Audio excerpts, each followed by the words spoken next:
Hello Shawn, तुम burger लेकर सीधे घर चले जाना क्योंकि गाड़ी का टायर पंचर हो गया है। बुल्ली उसे बनवा रहा है, हमें आने में थोड़ी देर हो जाएगी। लेकिन बर्गर फ्रीज में मत रखना वरना सब ठंडे हो जाएंगे। तुम्हें अपना खाना हो तो खा लेना, मेरा और बुल्ली का छोड़ देना। शॉन बोला, हाँ ठीक है गुल्ली, मैं बर्गर लेकर घर जा रहा हूँ, लेकिन ज्यादा देर मत करना वरना एक भी बर्गर बचेगा नहीं। तुम्हें पता है ना कि शॉन कितना बड़ा चटोरा है। बर्गर मेरे सामने रहेंगे तो मैं अपने आप को ज्यादा देर तक रोक नहीं पाऊंगा, समझ गया ना तुम। गुल्ली शॉन से बात कर ही रहा था कि तभी बुल्ली आ गया और कहने लगा, चलो गुल्ली काम हो गया है। शॉन का फोन है क्या? गुल्ली बोला, हाँ बर्गर मिल गए हैं उसे, वो घर लेकर जा रहा है। बुल्ली ने कहा, गुल्ली तुम उससे कह दो स्कूटर चलाते हुए बात मत करो, एक्सीडेंट बहुत होते हैं इससे, और मौसम भी कुछ ठीक नहीं लग रहा है, जितने जल्दी हो सके घर चले जाओ। बुल्ली ने जो कुछ भी गुल्ली से कहा गुल्ली ने शॉन से बता दिया। लेकिन शॉन बोला, गुल्ली तुम डरो मत, मैं सालों से स्कूटर चला रहा हूँ, मुझे कुछ नहीं होगा। और तभी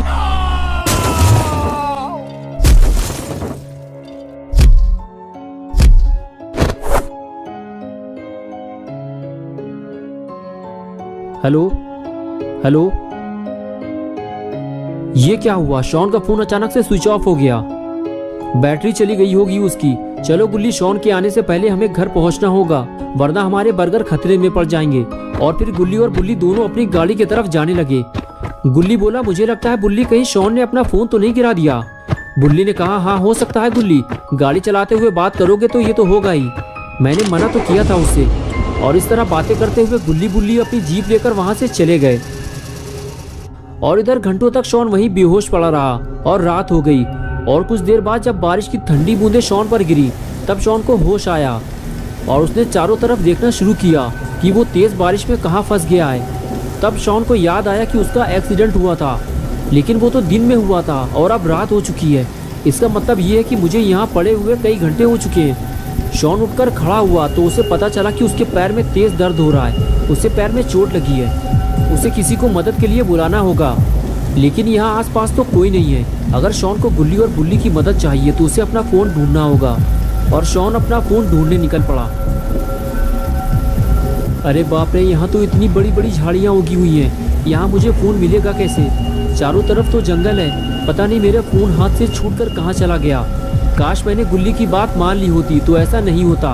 लगता है आज की रात मुझे इस जंगल में गुजारनी होगी, वो भी अकेले। गुल्ली बुल्ली भी मेरी मदद नहीं कर पाएंगे क्योंकि उन्हें पता ही नहीं है कि मैं कहाँ हूँ। और अपना ये स्कूटर भी टेढ़ा मेढ़ा हो गया है, अब मैं घर कैसे जाऊँगा? अरे रुको रुको, तुम ही मेरी आखिरी उम्मीद हो, रुक जाओ, मेरी मदद करो, मेरा एक्सीडेंट हो गया है, मुझे घर तक छोड़ दो, मैं तुम्हें पैसे दे दूंगा, रुक जाओ। अरे यार, कोई भी मेरी मदद करने को तैयार नहीं है और हम हर वक्त दूसरों की मदद करने को तैयार रहते हैं। आज मुझे पता चला है कि ये दुनिया कितनी मतलबी है। अब मैं किसी से मदद नहीं मांगूंगा, बस बैठकर इंतज़ार करूंगा। मुझे यकीन है कि गुल्ली बुल्ली मुझे ढूंढने ज़रूर आएंगे और ये सब इस मनुष्य गाड़ी की वजह से हुआ है। अगर ये यहाँ पर नहीं होती तो इस वक्त मैं घर पर बर्गर खाकर गेम खेल रहा होता। लेकिन अब कर भी क्या सकते हैं, जो होना था वो तो अब हो चुका और अब मैं और ज़्यादा देर तक खड़ा नहीं रह सकता। मैं तो ऐसे डर रहा हूँ जैसे मेरे आसपास कोई डरावनी चीज़ मौजूद हो। अरे ये क्या है? ये तो किसी इंसान का सड़ा हुआ हाथ है, कोई गाड़ी के नीचे दबकर मर चुका है। ये जगह कुछ ठीक नहीं लग रही, मुझे यहाँ से निकल लेना चाहिए। लगता है यहाँ पर इससे पहले भी भयानक एक्सीडेंट हो चुके हैं। अच्छा हुआ मेरी जान बच गई। अब मैं गाड़ी चलाते हुए कभी फ़ोन पर बात नहीं करूँगा। लेकिन अब बारिश की वजह से मुझे ठंड लगने लगी है और अब मैं और नहीं चल सकता। मेरा दर्द भी बढ़ता जा रहा है, मुझे आराम की ज़रूरत है। लेकिन इस बारिश की वजह से मैं कहीं सुकून से बैठ भी नहीं सकता। मुझे सर छुपाने के लिए कोई जगह चाहिए, वो भी जल्दी, वरना पता नहीं मेरे साथ क्या होगा। वो सामने क्या है? इतना बड़ा घर, लगता है कोई हवेली है। अगर यहाँ कोई रहता होगा तो वो ज़रूर मेरी बात गुल्ली बुल्ली से करवा देगा। यहाँ खड़े रहकर टाइम ख़राब करने का कोई फ़ायदा नहीं है, मुझे नीचे जाकर देखना होगा। अगर यहाँ भी किसी ने मेरी मदद नहीं की तो शायद आज की रात मेरी आखिरी रात होगी। और जब गुल्ली बुल्ली मुझे ढूंढते हुए यहाँ तक आएंगे तो उन्हें सिर्फ मेरी लाश मिलेगी और कुछ नहीं। ये जगह कितनी अजीब लग रही है, लगता है यहाँ कोई रहता ही नहीं है। चारों तरफ बड़ी बड़ी झाड़ियाँ और कूड़ा कबाड़ फैला हुआ है। देखकर तो ऐसा ही लग रहा है कि ये जगह सालों से वीरान पड़ी हुई है। ये आवाज़ कैसी थी? अरे ये तो बिल्ली है, इसने मुझे डरा दिया। ए काली बिल्ली, आओ मेरे पास आओ। तुम्हें पता है ना कि शॉन जानवरों से कितना प्यार करता है। अरे तुम तो डर कर भाग गई, मैं तुम्हें कोई नुकसान नहीं पहुंचाऊंगा। इस वक्त मेरे पास कोई खाना नहीं है, वरना मैं तुम्हें दे देता। अरे मेरे बर्गर्स, मेरे बर्गर का बैग भी खो गया। मैं तो भूल ही गया था कि मेरे पास बर्गर भी थे, लेकिन वो जहाँ भी पड़े होंगे भीग कर खराब हो चुके होंगे। अब उन्हें ढूंढने का कोई फायदा नहीं है। चलो पहले जिस काम के लिए आया था उसे पूरा कर लूँ पहले।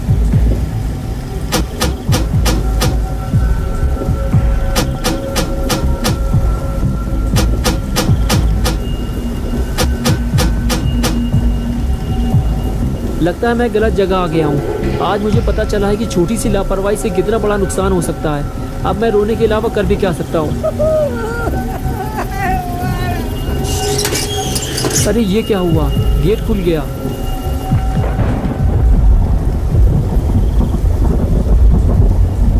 क्या मैं अंदर आ सकता हूँ? क्या मैं अंदर आ सकता हूँ? कोई बोल क्यों नहीं रहा है? मैं अंदर आ रहा हूँ।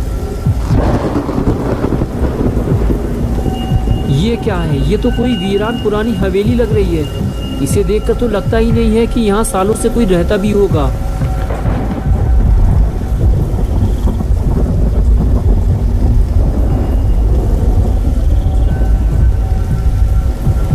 अगर यहाँ कोई रहता ही नहीं है तो फिर आखिर ये गेट किसने खोला?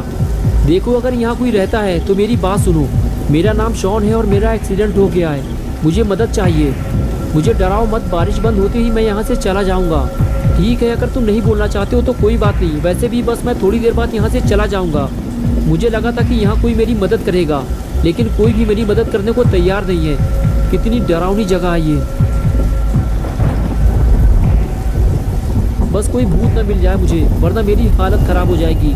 इसलिए मैंने गेट खुला छोड़ दिया है। अगर कोई भूत मिल गया मुझे तो मैं फ़ौरन यहाँ से भाग जाऊँगा।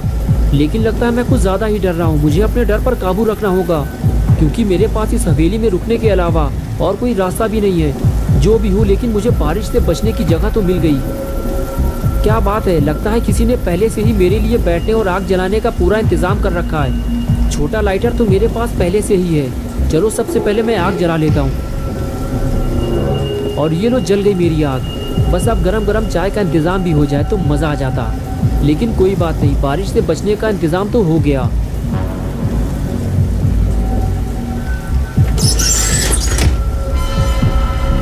ये कैसी आवाज़ है? कौन है वहाँ पे?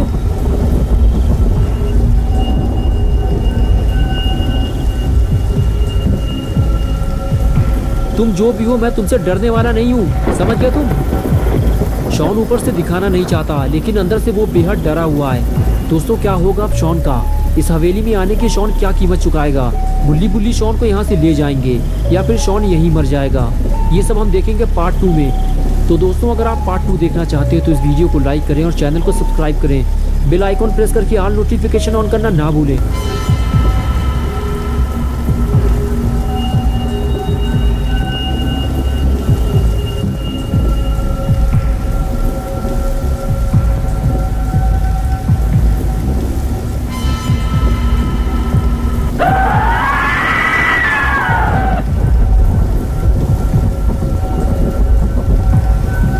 इधर गुल्ली और बुल्ली भी अब काफी परेशान हो चुके हैं, क्योंकि शॉन दिन में 3:30 बजे घर से बर्गर लेने के लिए निकला था, लेकिन अब रात के 8 बज चुके हैं और शॉन अब तक वापस नहीं आया है। शॉन का फोन भी स्विच ऑफ है और किसी को नहीं पता शॉन कहाँ चला गया है। गुल्ली और बुल्ली भी बर्गर शॉट जाकर वापस आ चुके हैं, लेकिन शॉन वहाँ गया ही नहीं था। बुल्ली गुल्ली को यही समझा रहा है कि तुमने शॉन को जहाँ भेजा था गुल्ली, शॉन वहाँ गया ही नहीं था, बल्कि वो कहीं और से बर्गर लेने चला गया होगा। अब हम उसे पूरे शहर में कहाँ ढूंढेंगे? मेरे तो यही समझ में नहीं आ रहा है। तभी गुल्ली को कुछ याद आया। रुको, मैं समझ गया शॉन कहाँ गया होगा। बिग बर्गर, अरे वही जो 3 बर्गर लेने पर 1 कोला फ्री देते हैं। शॉन फ्री की कोई चीज छोड़ता नहीं है। और तुम्हें तो पता ही है बुल्ली कि बिग बर्गर वाले अपना स्टोर चलाने के लिए नई नई स्कीम निकालते रहते हैं, क्योंकि उनका स्टोर पुरानी हवेली जाने वाले रास्ते की तरफ पड़ता है। इस वजह से बहुत कम लोग ही उधर जाते हैं। ज्यादातर लोग बर्गर शॉट जाना पसंद करते हैं। शॉन मुफ्त में कोला पाने के चक्कर में उधर ही गया होगा और वहीं उसके साथ कुछ बुरा हुआ है। बुल्ली बोला, अब तो मुझे पूरा यकीन हो गया है कि शॉन का एक्सीडेंट हुआ है। हवेली के आसपास कई एक्सीडेंट हो चुके हैं। शॉन भी ये बात जानता था और उसके बाद भी फोन पर बात करते हुए गाड़ी चलाओगे तो ये तो होगा ही। हाँ, तुम सही कह रहे हो बुल्ली, अब मुझे भी यही लग रहा है। तुम यही रुको बुल्ली, मैं वहाँ जाकर देखता हूँ। अगर शॉन आ जाए या फिर उसकी कोई खबर मिले तो मुझे कॉल करना, फोन है मेरे पास। ये कहकर बुल्ली वहाँ से जाने लगा। बुल्ली ने कहा, ठीक है गुल्ली, लेकिन हवेली के अंदर मत जाना। अगर मेरी ज़रूरत पड़े तो बता देना मुझे। मुझे नहीं लगता बुल्ली कि मुझे तुम्हारी ज़रूरत पड़ेगी। शॉन मुझे कहीं रोड के किनारे पड़ा हुआ मिलेगा, मैं जाकर देखता हूँ, फिर बताता हूँ तुम्हें। और उसके बाद बुल्ली गाड़ी लेकर वहाँ से चला गया।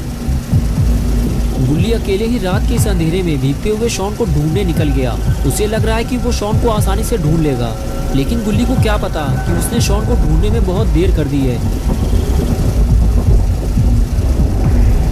बुल्ली गाड़ी चलाते हुए रोड के दोनों तरफ बड़े ध्यान से देखता रहता है कि शायद उसे शॉन या अपना रेड कलर का स्कूटर कहीं दिखाई दे जाए, लेकिन ऐसा नहीं होता। बुल्ली की सारी उम्मीदों पर पानी फिर जाता है। अब बुल्ली को कुछ समझ में नहीं आ रहा है कि शॉन आखिर कहाँ चला गया है। उसे उम्मीद थी कि वो पुरानी हवेली के आसपास ही कहीं मिल जाएगा, लेकिन ऐसा नहीं हुआ। बुल्ली शॉन को ढूंढते ढूंढते पुरानी हवेली तक पहुंच गया, लेकिन शॉन का कुछ अता पता नहीं है। कहीं किसी ने शॉन को अकेला देखकर किडनैप तो नहीं कर लिया है। बुल्ली ये सब सोच ही रहा था कि तभी उसकी नज़र रोड के किनारे पड़े हुए एक स्कूटर पर पड़ी, जो कि लाल कलर का था। बुल्ली ने फौरन गाड़ी रोकी और उसे देखने लगा, और कुछ ही देर में बुल्ली अपना स्कूटर पहचान गया। अरे ये तो अपना स्कूटर है। बुल्ली ने सही कहा था कि शॉन का एक्सीडेंट हुआ है। पूरा स्कूटर तो टेढ़ा मेढ़ा हो गया है, लेकिन शॉन कहाँ है? बुल्ली शॉन के बारे में सोच ही रहा था कि तभी पीछे से किसी ने बुल्ली को आवाज़ दी। बुल्ली ने फौरन पलट कर देखा तो सामने एक मोटा ताज़ा आदमी खड़ा हुआ था, जो बुल्ली को अपने पास बुला रहा था। बुल्ली को लगा कि शायद ये आदमी शॉन के बारे में कुछ जानता होगा, इसलिए बुल्ली उस आदमी के पास जाने लगा। पास जाते हुए बुल्ली ने कहा, क्या हुआ पहलवान अंकल, आप इस एक्सीडेंट के बारे में कुछ जानते हैं क्या? तमीज़ से बात करना मुझसे, कद्दू पहलवान नाम है मेरा, हड्डियाँ तोड़ डालूंगा मैं तुम्हारी। लेकिन मैंने बदतमीज़ी क्या की है जो आप मेरी हड्डियाँ तोड़ डालोगे? तुम्हें घबराने की ज़रूरत नहीं है मोटू, मैं इस वक्त बहुत ज़्यादा गुस्से में हूँ, इसलिए ऐसा बोल दिया। चलो अब इस गाड़ी को किनारे लगवाने में मेरी मदद करो। इस गाड़ी की वजह से मेरा एक्सीडेंट होने वाला था। वक्त रहते मैं संभल गया, वरना पता नहीं क्या हो जाता। चलो अब काम पर लग जाओ, वरना हड्डियाँ तोड़ डालूंगा मैं तुम्हारी। और फिर कद्दू पहलवान बुल्ली के साथ मिलकर गाड़ी हटाने लगा, लेकिन गाड़ी मिट्टी में धंस चुकी है, इसलिए कद्दू पहलवान अकेले इस गाड़ी को नहीं हटा सकता। इसीलिए उसे बुल्ली की मदद लेनी पड़ी, और आखिर दोनों ने मिलकर गाड़ी को किनारे लगा दिया। पहले तो कद्दू पहलवान बुल्ली को एक छोटा मोटा बच्चा समझ रहा था, लेकिन जब बुल्ली ने कद्दू पहलवान के साथ मिलकर गाड़ी को उठाया, तब कद्दू को समझ में आया कि गुल्ली भी बहुत ज़्यादा शक्तिशाली बच्चा है। कद्दू पहलवान ने गुल्ली से कहा, तुमने मेरी मदद की है, अब बताओ मैं तुम्हारी क्या मदद कर सकता हूँ?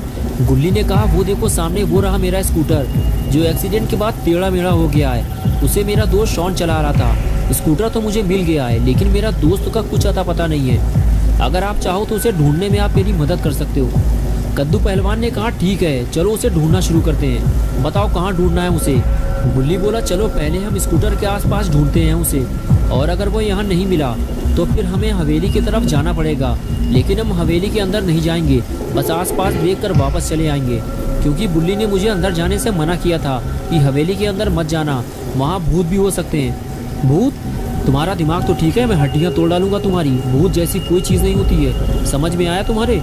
चलो मैं चलूँगा तुम्हारे साथ हवेली के अंदर, देखता हूँ कौन सा भूत मिलता है मुझे। बुल्ली ने कहा, हाँ मुझे भी पहले ये सब झूठ लगता था, लेकिन जब मैंने खुद इन्हें अपनी आंखों से देखा तब मुझे समझ में आया कि भूत होते हैं। चलिए कद्दू अंकल, मैं इस तरफ शॉन को ढूंढता हूँ और आप रोड के उस तरफ शॉन को ढूंढिए। लेकिन कद्दू अंकल ने शॉन को ढूंढने से मना कर दिया। बुल्ली बोला, अभी तो आपने कहा था कि आप शॉन को ढूंढने में मेरी मदद करेंगे, और अब मना कर दिया। नहीं, मैंने मना नहीं किया है, मैं शॉन को ढूंढूंगा, लेकिन यहाँ नहीं, हवेली के अंदर। बुल्ली बोला, हम हवेली बाद में जाएंगे, पहले यहाँ तो ढूंढ लें। कद्दू पहलवान ने कहा, मैं यहाँ काफ़ी देर से रुका हुआ हूँ, यहाँ कोई नहीं है मोटू। अगर यहाँ कोई होता तो वो ज़रूर मदद के लिए आवाज़ लगाता, लेकिन मुझे तो किसी की भी आवाज़ सुनाई नहीं दी। तुम्हारा दोस्त शॉन बारिश से बचने के लिए हवेली में चला गया होगा, अब चलो जल्दी, वरना हड्डियाँ तोड़ डालूंगा तुम्हारी। और उसके बाद गुल्ली कद्दू पहलवान की बात मानते हुए हवेली में जाने को तैयार हो गया। गुल्ली को अब ऐसा लगने लगा है कि शायद अब उसे डरने की ज़रूरत नहीं है, क्योंकि उसके साथ एक मोटा ताज़ा पहलवान है। शॉन को ढूंढते हुए दोनों हवेली तक पहुंच गए। गुल्ली और पहलवान ने गेट की तरफ देखा, हवेली का गेट बंद था। गुल्ली ने कहा, कद्दू अंकल शॉन अंदर नहीं गया है, अगर शॉन अंदर गया होता तो गेट खुला होता, हमें शॉन को कहीं और ढूंढना होगा। कद्दू पहलवान ने कहा, नहीं मोटू, मैं तो हवेली के अंदर जाऊंगा और तुम्हें भी मेरे साथ चलना होगा। मैं तुम्हारे दिमाग से ये भूत प्रेत की बात निकालना चाहता हूँ, और ये भी हो सकता है कि शॉन अंदर चला गया हो और उसने गेट बंद कर लिया हो, और अगर शॉन हमें अंदर नहीं मिलता तो फिर हम कहीं और चलकर उसे ढूंढेंगे। गुल्ली बोला, ठीक है, लेकिन हम अंदर जाएंगे कैसे? गेट तो बंद है। तुम उसकी फिक्र मत करो मोटू, तुम्हें हवेली के अंदर ले जाना मेरा काम है। मुझे मोटू मत कहा करो अंकल, मेरा नाम गुल्ली है। ठीक है गुल्ली, अब देखो मैं क्या करता हूँ। और फिर कद्दू पहलवान ने एक लंबी दौड़ लगाई और टक्कर मारकर गेट को तोड़ दिया।